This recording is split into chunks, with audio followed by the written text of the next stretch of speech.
मित्रों, आज हम जिस भौतिक घटना को सुनने वाले हैं वह बांग्लादेश के एक ऐसे मछुआरे की सच्ची घटना है जिसका सामना एक पिशाच से हुआ था। पर उसका नतीजा क्या हुआ यह हम आगे जानेंगे। तो दोस्तों चलिए बिना किसी देरी के इस डरावने घटना को अशरफ के पॉइंट ऑफ व्यू से सुनते हैं, जिसके दोस्त यानी कि कमल के साथ ये घटना वास्तव में घटा था।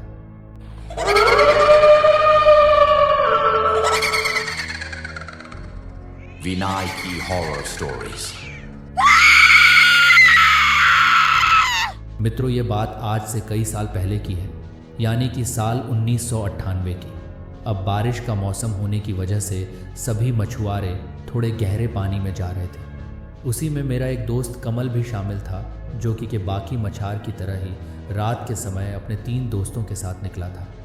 वह लोग असल में बंगाल की खाड़ी से जुड़े एक नदी की ओर जा रहे थे, जिसके दोनों तरफ ही जंगल था। वैसे तो उनके पास 2 नाव था, एक छोटा और एक बड़ा, पर वह बड़ा नाव इतना भी बड़ा नहीं था कि उसमें 4 लोग बैठ सके। इसलिए कमल अकेले ही उस छोटे नाव पर अपने दोस्तों के पीछे पीछे आ गए। बढ़ रहा था। उस वक्त छोटी नाव पर केवल एक पुरानी लालटेन थी, जिससे निकलने वाली रोशनी इतनी कम थी कि कमल उस रोशनी में अपने आगे जा रहे दोस्तों को भी नहीं देख पा रहा था। वह बस आगे के नाव से बनने वाले लहर को देखकर उनका पीछा कर रहा था। हालांकि कमल यह सब पहले भी कर चुका था, लेकिन यह पहली बार था जब वह मछली पकड़ने नदी के किसी नए हिस्से में मेन जा रहा था। वह एक ऐसा हिस्सा था जहां कोई मछुआरा नहीं जाता था, क्योंकि ना सिर्फ उसके आसपास एक पुराना कब्रिस्तान था, बल्कि उस कब्रिस्तान को लेकर आसपास के लोगों में बहुत सी अफवाह फैली हुई थी। लोग कहते थे कि वहां जाने वालों के साथ अक्सर कुछ ना कुछ बुरा ज़रूर होता है, जो कि कमल और उसके दोस्त भी जानते थे। पर यह सच है या नहीं, ये उन्हें नहीं पता था। वह बस ये सोचकर वहाँ जा रहे थे कि वहाँ पर उन्हें ढेर सारा मछली मिलेगा, क्योंकि दूसरे मछुआरे वहाँ जाते नहीं थे। समय के साथ साथ रात भी घनी हो चुकी थी, पर फिलहाल अंधेरे के अलावा नदी और जंगल की आवाज़ें ही उसकी एकमात्र साथी थी। तकरीबन 40 से 45 मिनट ऐसे ही आगे बढ़ने के बाद कमल अपने दोस्तों के साथ वहां पहुंच चुका था। वह जगह देखने में बाकी जंगल की तरह ही था, इसलिए उन्होंने अपने नाव के बीच करीब 70-20 मीटर का फासला रखते हुए मछली पकड़ने के लिए नदी में जाल फेंका। और जैसा कि उन्होंने उम्मीद किया था, उनके साथ वैसा ही हुआ। 1 या 2 बार में लगभग पूरा नाव मछलियों से भर चुका था। इसलिए उन्होंने और देरी ना करते हुए अपने घर की ओर चलना शुरू कर दिया। उस समय कमल अपना जाल टार रहा था। चूंकि वह अकेला था, इसलिए इस काम में उसे काफ़ी समय लग रहा था।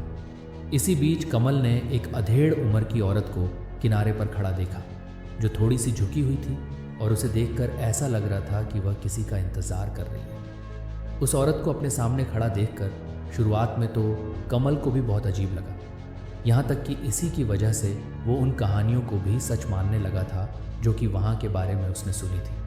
पर उसी बीच उस औरत ने कमल को हाथ दिखाकर उसे रुकने का इशारा किया और उसके थोड़े पास आकर यह पूछने लगी, क्या तुम मुझे नदी के उस पर ले जा सकते हो? उसकी आवाज़ धीमी और कपकपी थी, इसलिए शुरुआत में तो कमल ने हिचकचाते हुए अपने आसपास देखा, लेकिन तब तक उसके दोस्त के नाव थोड़ी आगे बढ़ चुकी थी। हालांकि कमल को अब भी यह सब अजीब लग रहा था, लेकिन उसने यह सोचकर मना करना ठीक नहीं समझा कि वह एक बूढ़ी औरत है। कमल के यहाँ बोलते ही वह औरत चुपचाप आकर नाव में बैठ गई, जिसके ठीक पास लालटेन होने की वजह से कमल उस औरत का शक्ल साफ देख पा रहा था, जो कि बहुत से झुर्रियों से भरी हुई थी। लेकिन कमल ने उस पर ध्यान ना देते हुए चप्पू चलाना शुरू कर दिया। पर यह करते करते कुछ देर हुआ ही था कि तभी कमल को ऐसा महसूस होने लगा कि जैसे उसकी नाव धीरे धीरे भारी हो रही है। पर कैसे, ये वह समझ नहीं पा रहा था। पर उसने जैसे अपनी नज़रें उस बूढ़ी औरत की तरफ घुमाया, उसने देखा कि उस बूढ़ी औरत के चेहरे की झुर्रियाँ पहले से बहुत ही कम हैं। ना जाने कैसे उसका चेहरा अब उतना बूढ़ा नहीं लग रहा था जितना उसने पहले देखा था। हालांकि कमल ने इसे वहम समझकर नज़रअंदाज कर दिया, लेकिन मन ही मन में वह भी यह जानता था कि कुछ तो अजीब है, क्योंकि धीरे धीरे उस औरत का पीठ भी पहले के मुकाबले सीधा हो चुका था। हालांकि चप्पू चलाते हुए कमल खुद को कई बार यह समझाने की कोशिश कर रहा था कि शायद से उसने पहले ही कुछ गलत देखा होगा। उस रात के सन्नाटे में जंगल के बीच ऐसे ही कई ख्याल कमल के दिमाग में चल रहे थे। उसी बीच अचानक से कमल ने उस औरत की आंखों को चमकते हुए देखा, एकदम वैसे जैसे कि जानवरों की आंखें अंधेरे में चमकती हैं। ये सब कमल कभी कभार ही देख पा रहा था, खास करके तब जब लालटेन की रोशनी उसकी आंखों पर पड़ रही थी, जिसको देखकर कमल ये समझ गया था कि वह कोई औरत है ही नहीं। वैसे तो कमल ना उसे कूदना चाहता था, लेकिन वह कूद कर जाएगा किधर, ये सोचकर उसने ऐसा कुछ नहीं किया।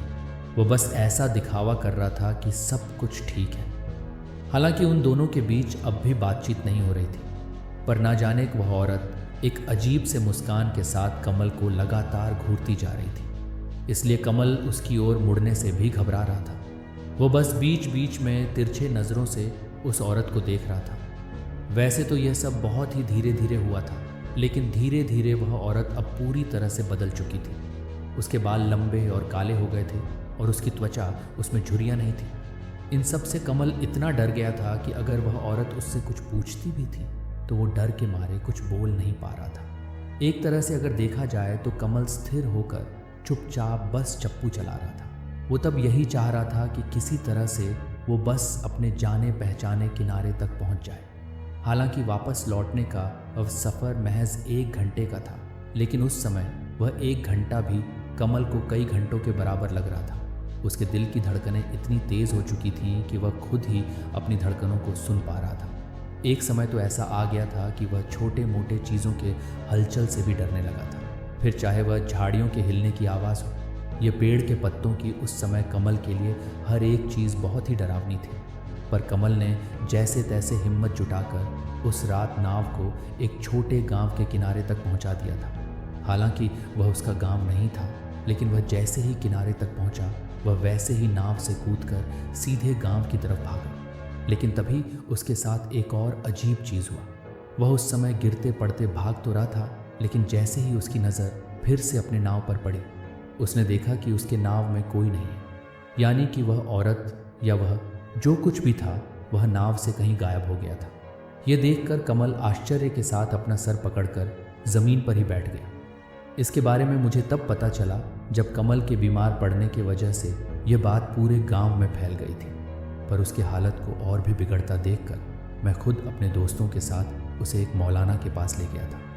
मौलाना ने उसकी बात सुनकर उसे यह बताया कि वह नदी के जिस हिस्से में मछली पकड़ने गया था, वहाँ के कब्रिस्तान के आसपास कई सारे पिशाच का वास है। यानी कि कमल ने जिसको देखा था वह उन्हें पिशाच में से एक था, जिसको बताते हुए उस मौलाना ने यह भी बताया कि वहाँ पहले भी कई लोगों के साथ ऐसा हो चुका है। पर ऐसा क्यों होता है, ये अभी तक कोई नहीं बता पाया। हालांकि कमल उस मौला के पास जाने के बाद धीरे धीरे ठीक हो गया था, लेकिन उसने उस रात जो भी अनुभव किया था वह सबू आज भी नहीं भूला।